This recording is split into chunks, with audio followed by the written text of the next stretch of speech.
একদম কাছে জলটা চলে এসেছে। আর এইখানে ঢেউটা দেখো, পুরো উইন্ড মিলের সামনে। এখানে সিঁড়ির মতন করা আছে, এখান থেকে নেমে টেন্টে চলে যেতে হবে। না মনে হয়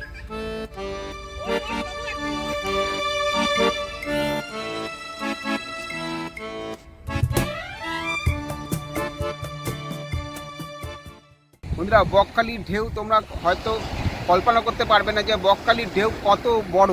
এই দেখো একদম কাছে জলটা চলে এসেছে। আর এইখানে ঢেউটা দেখো, বকখালির ঢেউ দেখো কত বড়। আর এই যে আমরা এই যে বকখালি বিচ, ওই যে দেখা যাচ্ছে বকখালি বিচ প্রায় 1 কিলোমিটার, ওখান থেকে হেঁটে হেঁটে আমরা এই দিকে চলে এসেছি।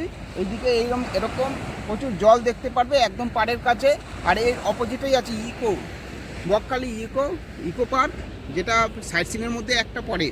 সেই ইকো পার্কের মধ্যে আবার টেন্টে থাকার ব্যবস্থা আছে, সেটা তোমাদের দেখাবো, ইচ্ছা আছে। আর এই দেখো ওই টেন্টের লোকেরা যে বিচে আসবে সেই ব্যবস্থা এখানে করা হয়েছে। এখানে সিঁড়ির মতন করা আছে, এখান থেকে নেমে টেন্টে চলে যেতে হবে। সাইট সিনের মধ্যে এই একটা আছে, তাছাড়া আছে আর একটু এগিয়ে গেলেই কার্গিল বিচ পড়বে।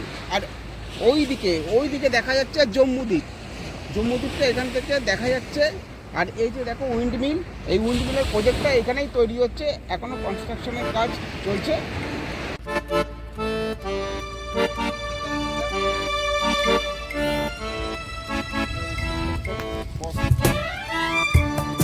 এই যে এটাকেই বলে ইকো পার্ক, সার্চিনের মধ্যে একটা।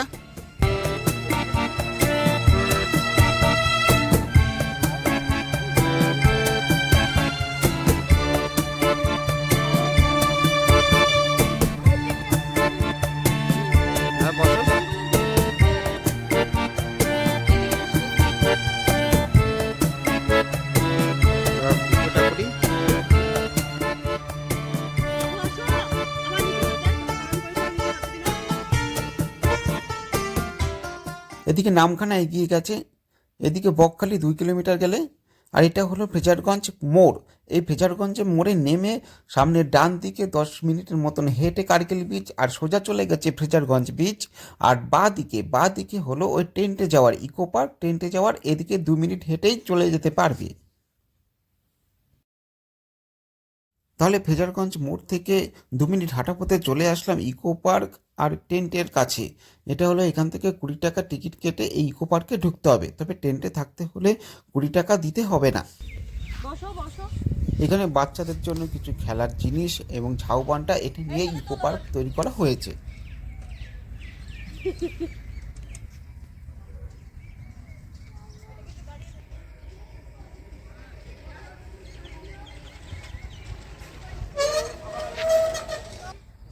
এখন টেন্টের মধ্যে প্রবেশ করব।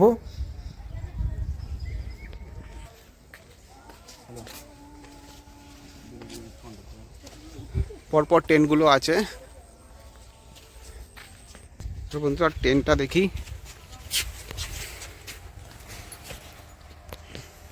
ডবল বেড তাই না? পাখা টাকা আছে, এসিও আছে। রুমটা দেখাই, এই যে বাথরুমটা। ভাই এই কত করে per head? Sir non AC 1300 টাকা করে পড়বে, আর প্যাকেজ সহ মানে 4 বেলা খাওয়া পাবেন। আর এসি হলে? এসি হলে 1500 টাকা। এসি হলে 1500 টাকা, আর 1350 বা 1300 করে, তাই তো? হ্যাঁ আচ্ছা ঠিক আছে। এসি যে পরপর ঘর টেন্টগুলো আছে। সি বিচটা এখানে, এই যে ওইটা হচ্ছে সি বিচ। এই ইকো পার্কের এই ঝাউবনের মধ্যে দিয়ে পরে ওঠার জায়গা আছে। আর এই দেখো এখানে পরপর টেন্ট আছে উইন্ড মিলের সামনে।